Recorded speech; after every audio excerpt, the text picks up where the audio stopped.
Right, time now for Back Pages tonight here on Sky Sports News, bringing you a first look at the sports stories in the morning's newspapers. And joining us tonight are ESPN's Mark Ogden and Charlie Wyett from The Sun. Welcome to you both. Let's quickly run through the back pages. So this is the Eye. Pep insists that Mikel Arteta must explain himself after those comments he made following the explosive draw last week.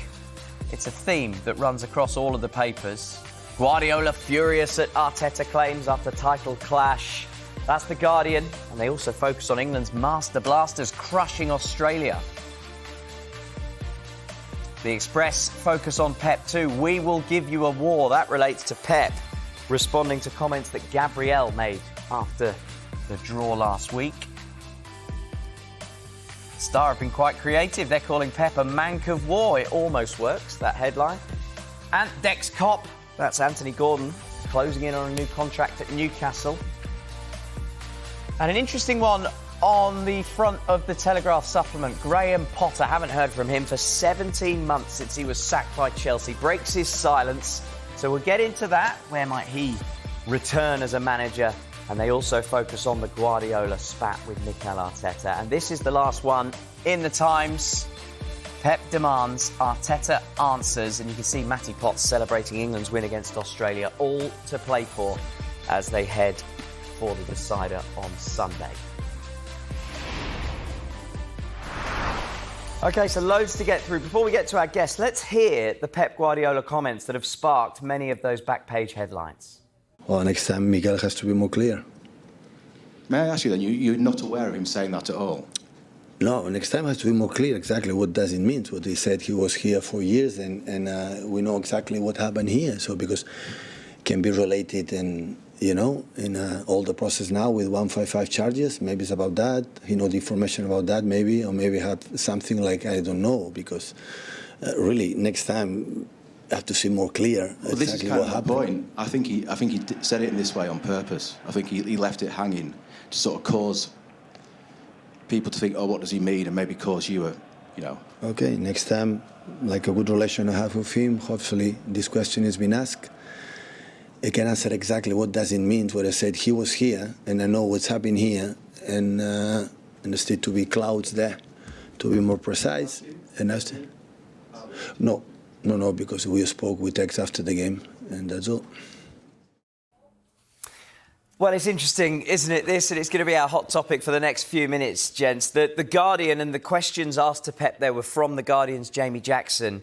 Mikel has to be more clear. And they relate to the comments that Mikel Arteta made after that draw last week, where it was put to him that they played negative tactics. They used dark arts to squeeze that almost win, but draw out of that game. And he said, I've been there at Manchester City. I was there 4 years. I have all the information, so I know. Believe me. He was cryptic at the time. It feels like the heat has been turned up on this rivalry in the last week, Mark. Yeah, it does. And I'm kind of all for it. It makes it much more interesting. So no complaints about that. But I think, obviously Mikel Arteta was there for a long time at City. And in terms of the so-called dark arts, there have been accusations of kind of tactical fouls of City players. They'll be fouled for a free kick, and then all of a sudden they'll pull back the opposition player to stop them taking a free kick. So there have been those accusations which they denied. But, clearly what Mikel Arteta has said has got under Pep's skin. But I do think that Mikel Arteta's got to be a little bit careful because you're going up against the best team in the country, probably the best team in the world.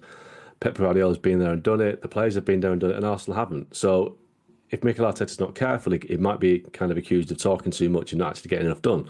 So it's interesting. It's clearly something that obviously Arsenal are employing because I think people have pointed out that David Raya spent a lot of time on the ground in recent games more than any other goalkeeper. Arsenal were, they were time wasting towards the end of the game last week, but in their defence, they were down to 10 men. They were trying to kill the game. They were doing everything they could to get a result. So the accusations that they were playing a negative way, well, if you're down to 10 men at Man City, you can't really go out and play counter-attacking football and try and win the game. So you kind of have to say, look, there was mitigation for it. But ultimately, what he's saying about Pep's tactics, he's left it hanging. And Pep probably thinks, well, what you've said, because you work for the club a little bit, might just kind of get people to think that there's more going on than there actually is. Charlie, if we look at the Eye, there's a line in their copy that takes it a little bit further. It says that Pep Guardiola is privately furious with Mikel Arteta here. Now, Arteta has said he's always stressed that football won't impact their friendship. That feels like wishful thinking right now, doesn't it? Well, look, they've got a very strong friendship. We know that, and it would take something to break that. But yeah, I can understand why Guardiola is angry privately. He's tried to play it cool a bit, as he often does in his press conference, hasn't he? But yeah, I think those remarks have got under his skin, and understandably, it was all very vague from Arteta. He knew what he was saying. Yeah, he's one of those managers that he might get angry, but I don't think he comes out with stuff that he's not planned to say. A bit like Jose Mourinho, really, when he had his outbursts, he always knew what he was saying. So Arteta sort of put it out there. And I think, as Mark said, I think it's probably related to Manchester City's tactical fouling over the last few years, and they have done that. There's absolutely no doubt about that. And I think that's that, rather than Guardiola mentioning that maybe Arteta was talking about the charges against the club at the moment. But equally, I do have sympathy, because Arsenal have had a lot of criticism for the way they ended the game. But again, as Mark said, what do you expect them to do? They have 10 men against one of the best sides in Europe ever.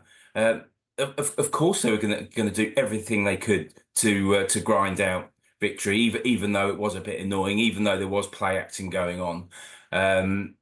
That's the way the game is played sometimes. So I think. I have, some sympathy for Arteta, but let's hope there is a bit of a spark between these two. It'd be great to see a spicy rivalry, a bit like Man United and Arsenal. I don't think we're probably going to get it quite that extreme, but I think it's certainly entertaining if they're not all totally pally. Yeah, we don't want them to be too pally, do we? In the Express, we'll give you a war. This is Pep Guardiola responding to Gabriel, describing this rivalry as a war last week. Is he rattled here, Mark? Pep Guardiola, is he rattled by Arsenal? I don't think he is. With all due respect to Arsenal, I don't think City are as worried about Arsenal as Arsenal would like to think City are.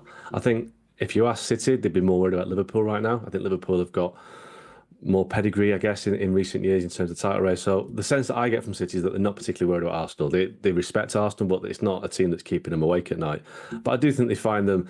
I think Arsenal's behaving the last couple of weeks, and maybe it's been kind of designed by Arteta. They've acted like the underdogs. They're kind of the underdogs that are trying to get under the favourite skin. It's almost like a boxing weigh-in, isn't it? Where the underdog is trying to kind of provoke the favourite. And I think City are the favourites, and Arsenal are trying to do what underdogs do, trying to rattle the opposition. And it can only go two ways. That it can either be successful, or it can blow up in their face. And I don't think City are rattled, and I think that Pep's more rattled by the injury to Rodri. I think obviously he's missing Rodri for the season. Kevin De Bruyne is still injured. I think he's more concerned about the injuries they've got at the moment. But look, it's funny the situation with Arteta and Pep, because you remember that Pep and Jose Mourinho were quite close when they were at Barcelona together, under Bobby Robson, and that became one of the most fractious relationships in history when they became managers. So perhaps Mikel Arteta is the new Jose Mourinho, and he's going to go a different way to Pep and really get under his skin. But I don't see it at the moment. But I think for that to happen, Arsenal need to win something. They need to win the league. Yeah. Mank of War is the Daily Star's headline. I quite like this one, Charlie. The one thing I'm curious about is that Pep Guardiola in his press conference today, when he was saying, I need to know what Arteta's getting at, he needs to be more clear, Guardiola then said maybe he's talking about the 115 charges. Why would he bring that into it when Arteta hasn't specifically mentioned that? Well, it just shows you where Manchester City are at the moment, and it is hanging over everyone at the club, isn't it? It's a real concern over potential punishment. So, and I think that because it was ambiguous, Guardiola's put it out there. So it's going to be really interesting how this one rumbles along, as I'm sure it will. But equally, Arsenal, I think they're getting under City's skin a little bit. I think Arsenal have a really good chance of winning the title this year. I think Rodri is a huge blow for City. I mean, it's pretty obvious, isn't it? And it's interesting that Guardiola, when asked about it at the press conference today, did mention the fact that they'd have to take a look at the situation and maybe make a move in January for another player, even though he's got some options at the moment. He wasn't totally convincing, was he? So, it's a big concern for City. and I think the next few games will be crucial. And I think Arsenal know that this season, if they're ever going to do the title, and that they are going to, finally end that barren run, I think it has to be this year. Yeah, speaking of transfer moves in the window, one that nearly happened or appeared to be close at one point was Anthony Gordon from Newcastle to Liverpool. There was a strong link anyway, but the Express at the top of their back page are focusing on a bumper new deal at the Toon until 2030 mark. What do you make of that? I mean, it's a 6-year deal for a hot talent, but he hasn't quite found the form of last season. Yeah, he started well, and obviously Newcastle see him as a young player that's got a real future, and obviously Newcastle's ambitions are clear. They want to win things, and Anthony Gordon broke into the England squad last season, was unlucky to play just a couple of minutes at the Euro. So, he's a big talent. I think Eddie Howe really rates him.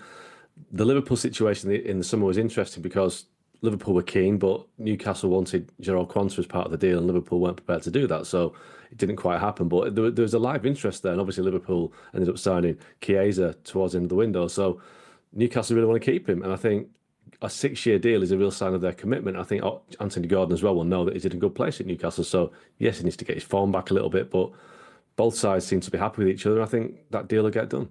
Yeah, Eddie Howe spoke openly about we want Anthony Gordon to sign this new contract. Do you think he had his head turned a little bit, Charlie, by the suggestions that there might be a transfer in the offing? He definitely had his head turned because he knew that there was an interest there.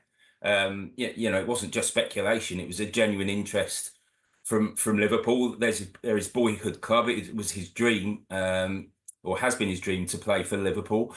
But I think he'll stay at Newcastle and sign that contract now, and that's huge for Eddie Howe. It really is, and to get him and Isak tied down, because they're two key players, both great recruitment, by the way, by Newcastle to bring those two players in. And Gordon's not having the greatest seasons, but it's only a few games. He's having a bit of a dip in form. He's a young player, that happens. And I think maybe the interest in him in Liverpool during the Euros didn't come at a great time for Gareth Southgate either, because he didn't play a lot, did he?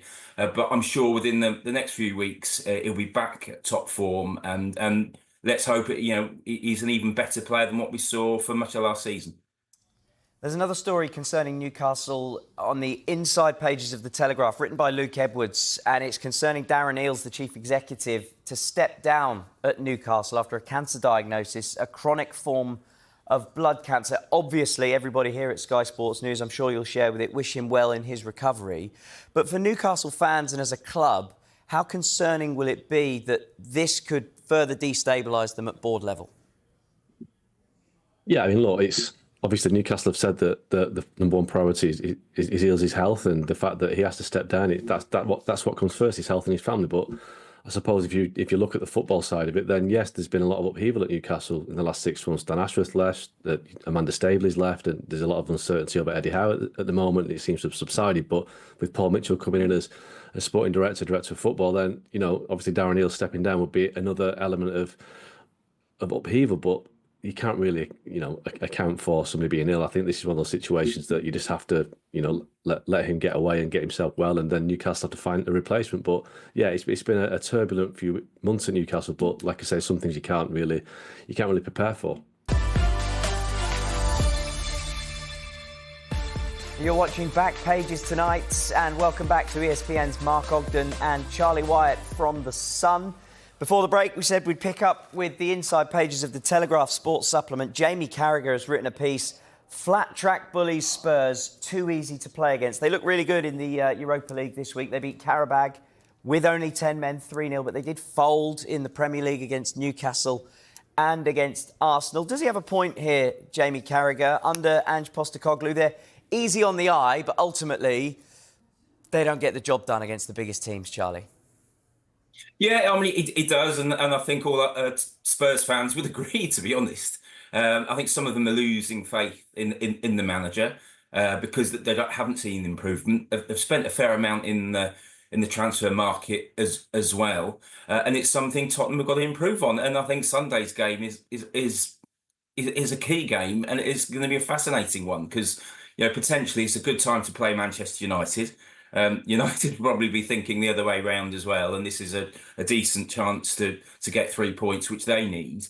But yeah, Tottenham, Spurs fans, frustrated with the style of play of the previous few managers, and obviously Antonio Conte. So they wanted a more progressive style of play. They've got that, but of course, with that has come some pretty obvious issues. And I think it's fair to say Tottenham are they're not gonna finish in the top four, are they? So their best chance is a cup, and there's no reason why they can't do that. They could do well in the Europa League. Decent win. I know it's only against Karabag, but at that level to win so comfortably, playing the match, most of the match with 10 men was pretty extraordinary, really. So yeah, Postecoglou is under pressure. He knows that, and it's a huge game at Old Trafford Sunday. Yeah, you can have a nice conversation about pressure with Erik ten Hag after the game. So Tottenham are 10th, United are 11th. Both got 7 points from 5 games. Who would a loss be more damaging for come Sunday, Mark? I think Erik ten Hag. United are at home. They are a bigger club with more expectancy on United than Tottenham. So obviously Tottenham are underperforming big time, but I don't think they're under the same sort of pressure that United are. So obviously Erik ten Hag's had a tough start to the season.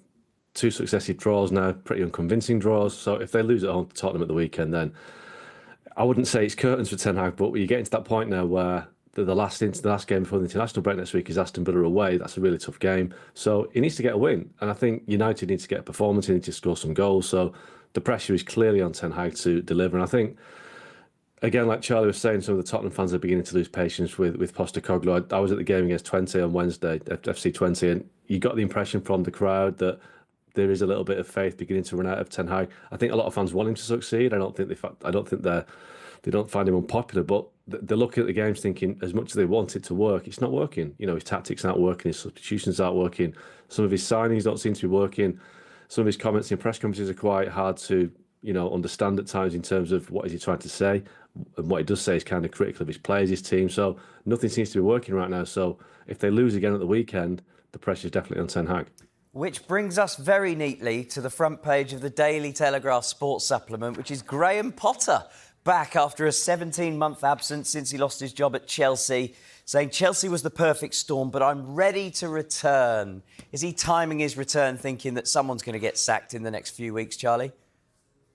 Yeah, we're approaching sacking season, aren't we? So, good interview from him. We've certainly not heard much from him, have we, really, the last 17 months? And he's obviously taken the break, and he's sort of referring the fact that Eddie Howe did exactly the same thing when he left Bournemouth to recharge his batteries. And clearly, Potter now is ready to take a job now. He sort of, in the interview, speaks about he's turned down quite a few approaches from teams in the Premier League, teams in Europe, some national associations as well.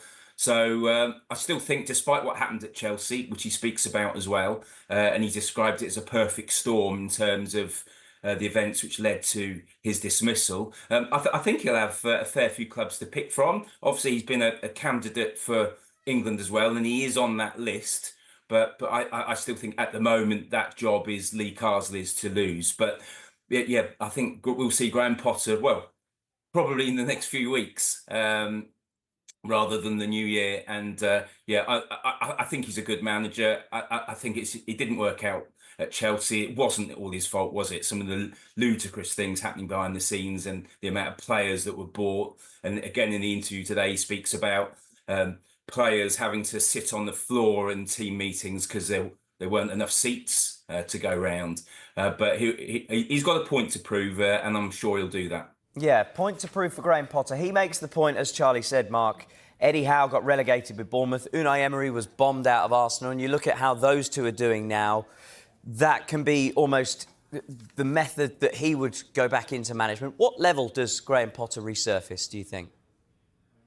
Well, I think the reason why he's been out of work for 17 months is because he's probably targeting a level that he's not going to get. I think we have to be honest in the sense that he's not going to get a top 6 club. He's failed at Chelsea, no matter whether it's his fault or not, he failed at a big club. So a similarly big club, he's not going to take a risk on Graham Potter, I don't think, with a failure on his CV. He's going to have to drop down a level. Now, Leicester have been interested over the years since he left Chelsea, Ajax as well.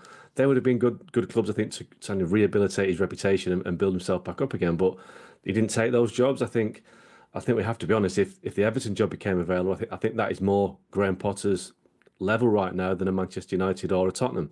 But, he did well at Brighton. He did well prior to that. But I think it makes the point with Eddie Howe, Unai Emery. They have bounced back from higher levels. That Eddie Howe was very successful at Bournemouth, getting successive promotions. Unai Emery was a multiple Europa League winner with different clubs. So they have a higher level to bounce back to than Graham Potter. So I think we're looking at bottom half of the Premier League at best, really.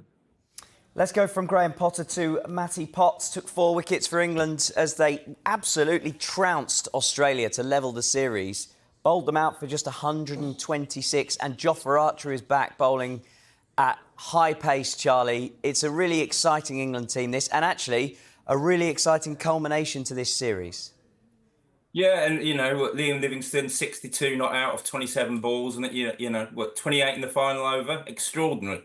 And it's just such a shame that it's finally poised for Sunday, and I don't think the weather forecast is too cracking, is it, for Bristol? And that's a shame, because it would be a great day to see, but I'm not sure we're going to be getting much cricket.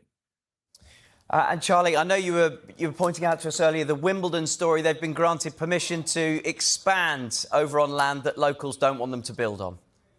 Yeah, this has been a massively contentious issue. It's been rumbling for about 3 years, but the Mayor's office today has confirmed that Wimbledon can build 39 courts, including an 8,000-seater on the old Wimbledon Park Golf Club.